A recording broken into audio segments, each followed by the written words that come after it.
Python और MySQL को connect करना मुश्किल लगता है? इस वीडियो के बाद नहीं लगेगा। इस वीडियो में हम कनेक्ट और डिस्कनेक्ट दोनों कैसे करते हैं ये सीखेंगे। तो बिना टाइम वेस्ट करे वीडियो को करते हैं शुरू। कनेक्ट करने के लिए आपको रन कमांड में लिखना है CMD।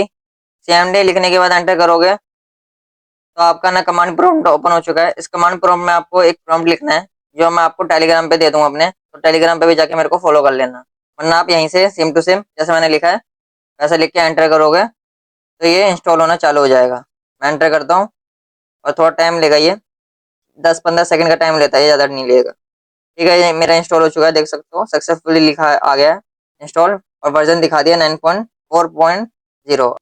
आप जब इसे डाउनलोड करोगे तो हो सकता है आपका वर्जन कुछ और दिखा रहा हो, मगर आपको कोई चिंता नहीं करनी है। ठीक है, हर टाइम पे वर्जन अपडेट होता रहता है। मेरे टाइम पे ये वर्जन है, आपके टाइम पे शायद कुछ और वर्जन हो सकता है। जब भी आप इंस्टॉल करो तो ये जरूर याद रखना कि आपका नेट ऑन होना चाहिए, वरना ये डाउनलोड नहीं होगा। MySQL पाइथन के साथ कनेक्ट होने के बाद आपको कैसे पता चलेगा कि आपका कनेक्ट हो चुका है या नहीं? इसके लिए आप क्या करोगे, सबसे पहले आपको अपना MySQL खोलना होगा। मैं अपना MySQL खोल लेता हूँ।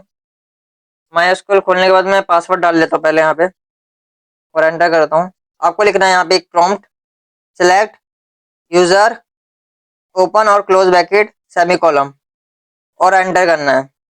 एंटर करने के बाद आपको यहाँ पे दिखाई देगा root@लोकल होस्ट। इसका इस्तेमाल करके ही आप पता लगा सकते हो कि आपका कनेक्ट है या नहीं है।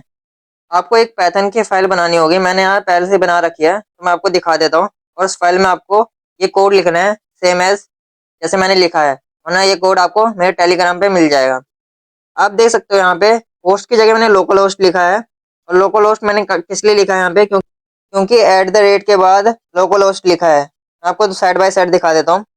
देख सकते हो होस्ट की जगह लोकल होस्ट लिखा है और यूजर की जगह यहाँ पे रूट लिखा है, क्योंकि @ से पहले यहाँ पे रूट लिखा था। मैं आपको साइड बाय साइड दिखा देता हूँ, आप देख सकते हो। अब आप देख सकते हो मैंने पासवर्ड में अपना पासवर्ड लिखा है और डाटाबेस में अपना डाटाबेस लिखा है 12A। तो उम्मीद करता हूँ आपको ये समझ आ चुका होगा कि यहाँ पे आपको क्या क्या लिखना है। पासवर्ड आपके पास जो भी लगा रखा होगा आपने पासवर्ड MySQL में, वो पासवर्ड लिखना है। डाटाबेस जो आपने बना रखा है डाटाबेस वो लिखना है। अगर आपको चेक करना है कि मेरे पास कितने डाटाबेस है और पासवर्ड क्या है, तो उसके लिए मैं पिन कमेंट में एक वीडियो की लिंक दे दूंगा, उस वीडियो को आप जाके देख सकते हो। अब मैं आपको वो प्रोग्राम रन करके दिखाता हूँ। रन पे क्लिक करूंगा, रन मॉड्यूल पे क्लिक करूंगा और ये रन हो चुका है। आप देख सकते हो यहाँ पे कनेक्ट सक्सेसफुली लिखा आ चुका है। इसका मतलब आपका कनेक्ट हो चुका है MySQL के साथ पाइथन। अब आपको इसको डिस्कनेक्ट करना है, तो उसके लिए आप क्या करोगे, रन कमांड में आपको लिखना है CMD। CMD लिखने के बाद आप एंटर करोगे। एंटर करने के बाद यहाँ पे कमांड प्रॉम्प्ट ओपन हो चुका है। इस कमांड प्रॉम्प्ट में आपको एक प्रॉम्प्ट लिखना है जो मैं आपको टेलीग्राम पे दे दूंगा, वरना आप यहाँ से सेम टू सेम जैसे मैंने लिखा है वैसे लिख के एंटर करोगे। मैं यहाँ पे एंटर करता हूँ। एंटर करने के बाद ये थोड़ा टाइम लेगा, 5-6 सेकंड का टाइम लेगा, ज़्यादा नहीं लेगा। और यहाँ पे देख सकते हो यहाँ पे पूछा गया है यस या नो, मैं यस करता हूँ और देख सकते हो आप सक्सेसफुली अनइंस्टॉल MySQL कनेक्टर, और वर्जन दिखा रखा है जो सा वर्जन हमने इंस्टॉल करा था।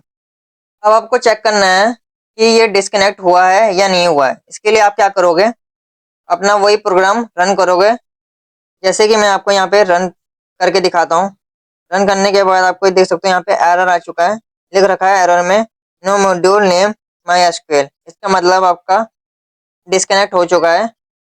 उम्मीद करता हूँ आपको ये वीडियो अच्छी लगी होगी। अगर वीडियो अच्छी लगी है तो वीडियो को लाइक करना, चैनल पे नहीं हो तो चैनल को सब्सक्राइब करके बेल नोटिफिकेशन को प्रेस करके ऑल पे सेट कर देना, ताकि आने वाले हर एक वीडियो का नोटिफिकेशन आप तक सबसे पहले पहुंचे। आज की वीडियो में बस इतना ही, मिलते हैं नेक्स्ट वीडियो में। Till then take care.